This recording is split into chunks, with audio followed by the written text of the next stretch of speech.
Welcome to Well Crafted Studio. I'm here to help you live inspired and create with purpose. So let's get started. Hey, welcome back. So tonight's tutorial is how to create snowflakes in Procreate using the Symmetry tool. So if you haven't discovered the Symmetry tool yet in Procreate, it's a lot of fun. Procreate itself is an easy drawing program on the iPad. I've come from a sketchbook and hand drawing experience without any digital experience. And having the option of drawing on the iPad has just been a game changer. So I'm using the Apple Pencil as my stylus, and I'm going to come up to the corner and click on the brush, and that's going to take me to the brushes panel. I have inking and technical pen selected. And up in the corner I have black for my color. And I'm using my fingers to kind of adjust it a little so I can see all of it. So it's 2 fingers on the screen, and then you can just open and slide them to kind of move them. To change the size and to move the canvas. So the first thing we're going to do is we're going to come up to the wrench on the upper left and touch that. And we're going to go in, right now canvas is already selected, which is what we want. And we're going to go and we're going to toggle on that drawing guide. And then underneath drawing guide now we have the option of editing drawing guide. So that takes us to this editing panel and our screen. So now we have different choices. So if you look at the kind of the grid that's going right now, we have the option at the top of sliding and changing those colors.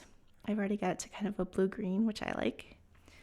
And then at the bottom, right underneath it, we have 2D isometric perspective. We're going to go all the way to the right to symmetry and choose that.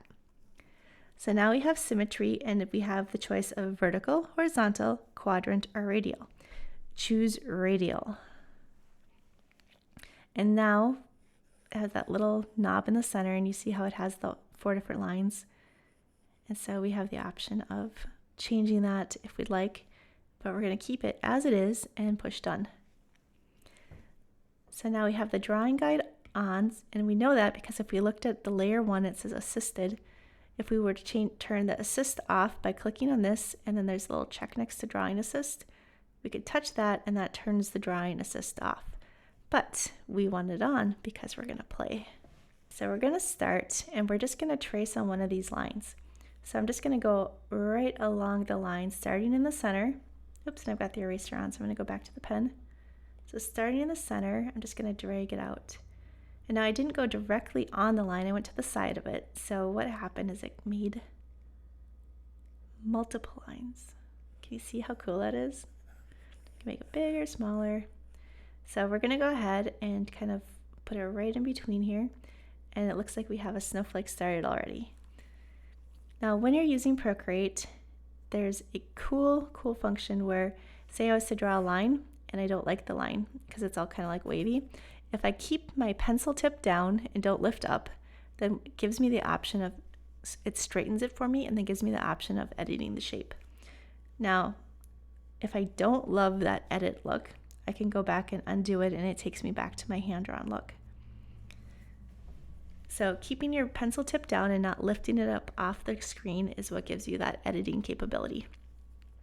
So we have our basic shape here, and I just wanted to kind of show you how, if you're using that straightening function, you can get a real geometric look, like very, very easily.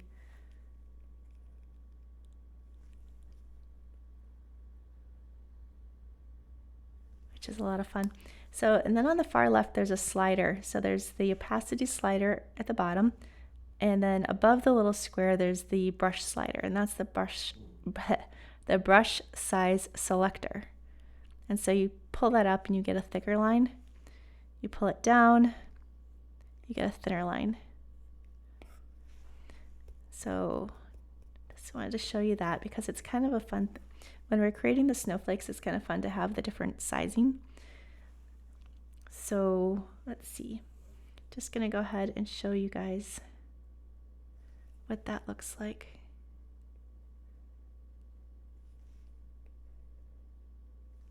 And then I'm gonna add a circle. And again, I'm not gonna lift up, I'm gonna keep it down, and then it's corrected it and made it a little bit more perfect, but I still have the option of putting edit shape, And then I can choose between ellipse, which is what it thinks now because it's not a perfect circle, or circle. I chose circle, so now I have 8 different circles. So I'm going to touch off so that it deselects, and then I just wanted to show you one other little introductory thing, and that is how to fill shapes. So I have my little circles and I want to make them dark. So I'm going to take the black up in the corner and just pull it over and do a color drop. Oh, and it went too far and it didn't go in the circle. So I'm going to try that again, and there, and it did it all because we still have the drawing assist on. It did it with all of them. That works with the same way with the eraser. So if I was to touch the eraser up here and then go ahead and just erase in the center of those dots, it again duplicated it in all of those. So super, super fun. And then you also have the option of going in kind of like a little accent points. So lots of options for the snowflakes. Those are basic lines. Now what I wanted to show you too is up here with I'm going to go ahead and just clear this. And so the drawing assist is still on, but what I'm going to do is come up here to, I'm going to add another layer, and then go to the wrench up in the corner and go to the add. And that gives me the option of inserting a photo. So I'm going to come down to my snowflake album. And what I have here is a whole bunch of photos that I found on Pixabay. Pixabay is a website where you can go, and it's for designers or people that are starting design, but it's a lot of photographs and illustrations that are donated by the artists. So they are copyright free. You can use them without worrying about a copyright, and then they're also attribution free. So a lot of times something's copyright free or royalty free, but you still are required to give attribution to the author or the creator, and that can get a little clunky sometimes when you're using it as a resource like we are. So we're not actually copying, we're not using their image, but we're getting inspiration from it. So there's just kind of a line there that's Pixabay is super helpful in kind of helping us figure that out. So I'm going to just choose one of these. I think I'll do that one. And it just inserted it right onto my canvas. So that's pretty cool. So I'm just move it off to the side. And again, it's on that layer 2. So I go back to layer 1. And I'm going to go ahead and, oops, I'm still an eraser. Just going to go ahead and do a basic line.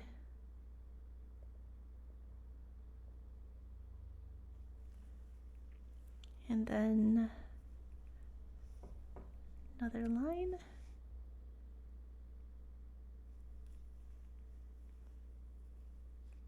So what I'm doing is I'm kind of just sketching out the primary elements of the design right now.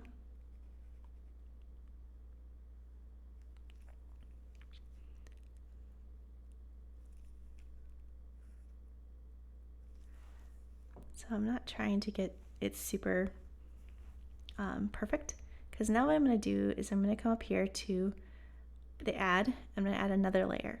But now I want the drawing assist on for that layer, so I'm going to go ahead and put drawing assist, and then I'm going to go down to layer 1, and I'm actually going to turn it off there. And then because layer 1 is now my sketch, I'm going to go to the end, and I'm going to dial back the opacity on that slider. So I can see it here, but it's not, I can still draw over it. And then what I'm going to do is go ahead and uncheck the photograph. So it's still there, but it's off my screen. And I'm going to start playing with maybe some. So go back to layer 3.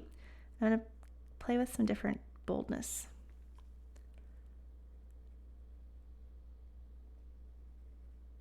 Different lines.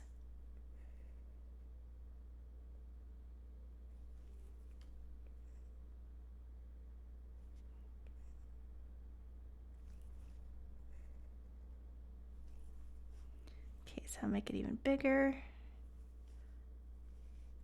Oops. Okay, so to go backwards, say you make a mistake, you can either use the undo arrow on the far left side, or we can go ahead and just go up and then do the 2-finger tap to undo. Just gonna kind of keep playing here. So now one of the reasons that I wanted to know how to do this is because it's Christmas season and I wanted to do some design work with my Cricut featuring some snowflakes. And rather than go and try to find some snowflake designs, even though they're super inexpensive, or there are lots of free ones out there, I wanted to be able to create my own designs because a lot of the snowflakes designs that are out there are all fairly similar, and they're fairly they're kind of cookie cutter. And where part of what I love about snowflakes is they're all individual, so I wanted to go ahead and work with a macro image of an actual snowflake to kind of get inspiration for my own. So that's kind of what brought me to this, and I hope that you're going to come back and check out YouTube's channel again, because we're going to have projects that we created with these snowflakes. But in the meantime, I now have 8 different snowflakes, and each one of those, if you click on the layers, is on a separate layer. So what that means is now when I go down to background color and click it off, I have 8 PNGs on different layers. And Procreate has this awfully nifty function where if you go back to the wrench and if you go to share and then come down to share layers and then PNG files, I can select that now, and what's going to happen is Procreate is going to save every single snowflake because it's on a separate layer as an individual image file, which is awesome if you're going to be creating with your Cricut or with some other design program, or you're going to be creating, anything, to have a separate image file and already have that transparent background makes it super easy to create with. So I plan on taking these and doing some shadow boxes, some cards, some different projects for Christmas. I'm going to have the tutorials right here on the YouTube channel, and I hope that you'll follow along. Thanks for watching this tutorial, and if you found it helpful, please like, comment, or subscribe below. And for more tutorials like this, visit wellcraftedstudio.com.